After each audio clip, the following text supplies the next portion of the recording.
नमस्कार, स्वागत है आपका न्यूज फॉर एशिया में। आपके साथ हूं मैं संपदा। चुनाव नजदीक है। बंगाल में तृणमूल और भाजपा सहित और भी अन्य पार्टियों में कांटे की टक्कर है। इस बीच आज न्यूज फॉर एशिया में संजय शर्मा हमारे साथ हैं। संजय जी, आपका स्वागत है।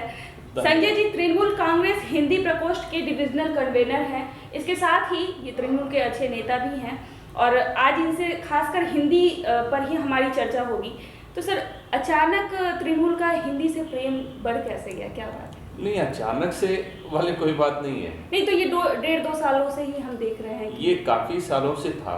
अच्छा। और हाल में धीरे धीरे ग्रेजुअली इसकी एक्टिविटी बढ़ी है और अभी इसको और व्यापक स्तर पर, क्योंकि पार्टी के बहुत सारे सेल हैं और ये हिंदी सेल भी था, काम कर ही रहा था, लेकिन स्टेप बाय स्टेप पार्टी इसको और ज़्यादा गहराई तक लेकर जा रही है और हम और बढ़िया से और लगन से इसमें काम कर रहे हैं। लेकिन विपक्षियों का कहना है, ये हम नहीं कह रहे, हम पत्रकार अपनी तरफ से कुछ नहीं कहते, ये विपक्षी कहती है कि हिंदी में अचानक प्रेम ये वोट की राजनीति है।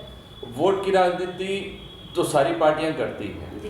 यहाँ जो हिंदी प्रकोष्ठ का काम है, हम लोग इसको सेवा के रूप में लेते हैं। सर, अचानक से तृणमूल का हिंदी से प्रेम क्यों? दीदी जब से क्षमता में आई है, बंगाल की सत्ता में आई है, दीदी ने आते ही जो पहला काम हिंदी भाषियों के लिए किया वो ये था कि हिंदी भाषा को राज्य की द्वितीय राजभाषा का दर्जा दिया। जो वामफ्रंट के समय में बहुत आंदोलन हुए, लेकिन वामफ्रंट ने, सीपीएम ने ये काम नहीं किया। दीदी ने बहुत सारे हिंदी माध्यमिक जो विद्यालय थे उनको उच्च माध्यमिक कर दिया। बहुत से जगह कॉलेज खुले, हिंदी कॉलेज खुले, जो पहले एक सपने की बात होती थी। माध्यमिक और उच्च माध्यमिक के प्रश्न पत्र जो हिंदी में लाने के लिए बहुत संघर्ष करना पड़ा था वामफ्रंट के समय, मात्र 1-2 पेपर के छोड़कर वो नहीं पाता। दीदी ने आते ही ये सुविधा भी दे दी। दीदी ने आते ही हिंदी भाषियों के सबसे बड़े छठ पर्व पर छुट्टी घोषित कर दी, जो पहले सपना था। 34 सालों में वामफ्रंट सरकार से ये मानते मानते हम थक गए थे, लेकिन वामफ्रंट ने ये काम नहीं किया और दीदी ने दिया। तो ये हिंदी प्रेम अचानक से नहीं है, दीदी का तो उद्देश्य है। दीदी की तो राजनीतिक सत्ता दीदी सेवा के लिए इस्तेमाल करती है और इस बार जन नेत्री दीदी ममता बनर्जी को 2011 में बंगाल की जनता ने जो सत्ता सौंपी थी, उसका इस्तेमाल राज्य के सभी वर्गों में, सभी संप्रदायों में, सभी धर्मों में एक समन्वय के माध्यम से दीदी काम करती है और यही उनका आदर्श अनुकरणीय मॉडल है जो बंगाल मॉडल है। सर, एक सवाल ये है, जब टिकट वितरण की बात आती है, हिंदी पे तो हमारी इतनी बातें नहीं, तो हिंदी भाषा भाषी को जो है कहीं ना कहीं साइड किया जाता है। ये सिर्फ तृणमूल की मैं नहीं कहूंगी, और भी पार्टियां जो है, ऐसा क्यों इतना भेदभाव? देखिए, मुझे ऐसा लगता नहीं है।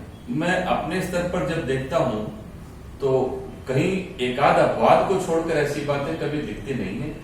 लेकिन हिंदी भाषा भाषियों का ये शिकायत शुरू से ये शिकायत एक रहा है और चुनाव में जो भी पार्टियां जाती हैं वो अपने बेहतरीन प्रत्याशियों के साथ जाती हैं। तो अभी आने वाले समय में हिंदी भाषी बहुत से कार्यकर्ता, बहुत से नेता तैयार हो रहे हैं। आने वाले दिनों में आप देखिएगा कि सभी संप्रदाय के लोगों को जोड़ा जाएगा और हिंदी भाषी भी अपने आप को सम्मानित महसूस करेगा। सर, चुनाव नजदीक है, आगे रणनीति क्या है तृणमूल की? क्योंकि भाजपा भी अच्छा टक्कर दे रही है और भी जो अन्य पार्टियां हैं वो भी प्रयास में है, लेकिन पिछली बार लोकसभा में कांटे की टक्कर उन्होंने दी थी, भले तृणमूल जीत गई हो। इस बार क्या लगता है? चुनाव की रणनीति कोई रणनीति नहीं है। दीदी की नीति है सेवा की नीति। दीदी ने अपने 10 वर्षों में जो सेवा पश्चिम बंगाल के लोगों की की है, पश्चिम बंगाल के शासन के हर विभाग में जो अभूतपूर्व प्रगति हुई है और जो अनुकरणीय उदाहरण दीदी ने प्रस्तुत किया है, और इसका एग्जाम्पल तो कन्याश्री योजना को विश्व की सबसे बड़ी योजना, सबसे अच्छी योजना, सर्वश्रेष्ठ योजना का जो सम्मान मिला है अंतर्राष्ट्रीय स्तर पर, इससे पता चलता है दीदी सेवा की नीति पर चलती है। और आने वाले दिनों में विधानसभा चुनाव में आप देखिएगा ये सेवा की नीति की जीत होगी और दीदी ही दीदी बंगाल में चारों तरफ वापस छाई होगी। अभी काफी उतार चढ़ाव भी आई है पार्टी में, तो उससे कोई फर्क पड़ सकता है आगामी चुनाव में? बंगाल में सबसे बड़ा पॉलिटिकल ब्रांड है, जो सेवा का ब्रांड है, वो जननेत्री ममता बनर्जी खुद है। ये पार्टी तृणमूल कांग्रेस उन्होंने बनाई है।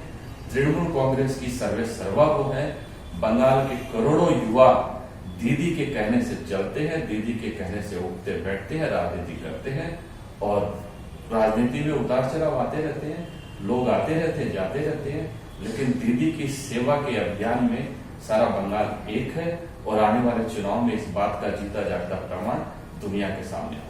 सर, एक चीज, संजय शर्मा को हमने हिंदी प्रकोष्ठ के एक डिविजनल कन्वीनर के रूप में अभी बताया अपने दर्शकों को। इसके अलावा आप कई सामाजिक कार्यों से जुड़े हुए हैं, इसके बारे में जरा सा आप बताएं। देखिए, मैं मुख्यतः समाज में एक धार्मिक कार्यकर्ता हूँ। मैं बहुत छोटा था, तब से ही धार्मिक कार्यक्रमों में एक्टिव था।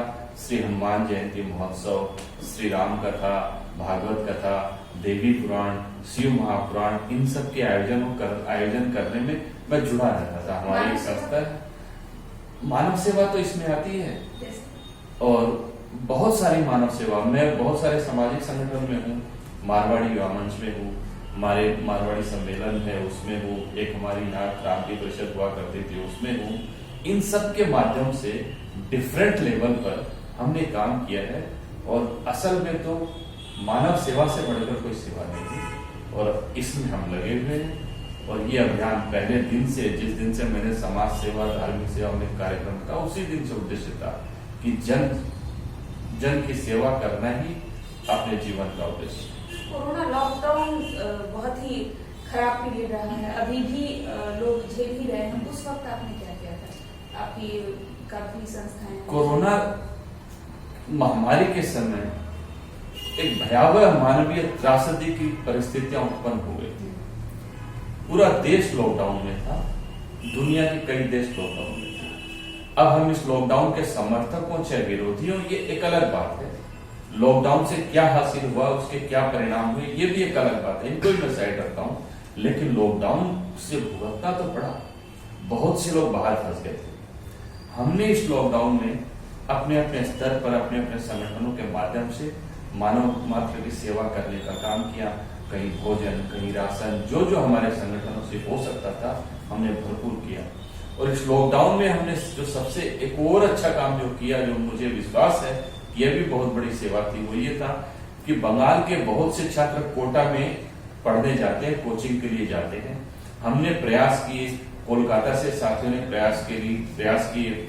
हमारे उच्च शिक्षा मंत्री माननीय पार्थो चट्टोपाध्याय जी, उनसे हमने रिक्वेस्ट की, उन्होंने तत्काल इस बात पर गौर किया। उन्होंने ऑलरेडी हमसे कहा कि दीदी का आदेश आ ही चुका है कि जो जो बाहर स्टूडेंट फंसे उनको लाएं। कोटा से हजारों विद्यार्थी बंगाल के वापस आए।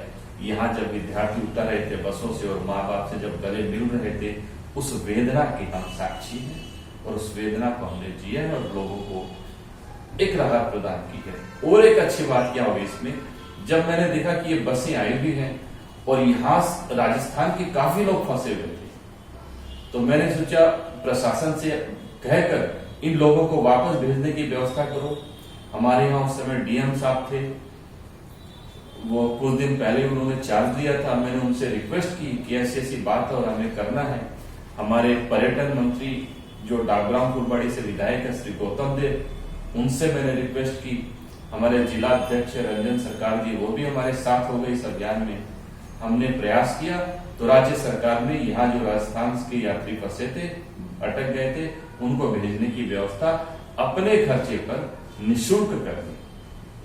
बिना एक पैसे के भुगतान किए सिलीगुड़ी से लोगों को हमने राजस्थान भिजवाया।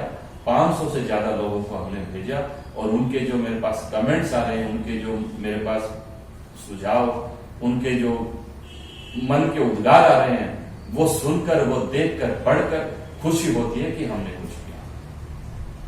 बहुत बहुत धन्यवाद संजय जी। और संजय जी जिस तरह से कार्य में लगे हुए हैं, इसी तरह ये आगे भी लोगों की सेवा करेंगे और आगे भी हमारे साथ यूं ही बने रहेंगे और भी अपनी सेवाओं के बारे में बताएंगे और तृणमूल की आगे की क्या रणनीतियां होगी, आगे क्या चुनाव में होगा, ये सारी अपडेट हम आपको यूं ही देते रहेंगे। अब तक के लिए इतना ही, धन्यवाद। नमस्कार।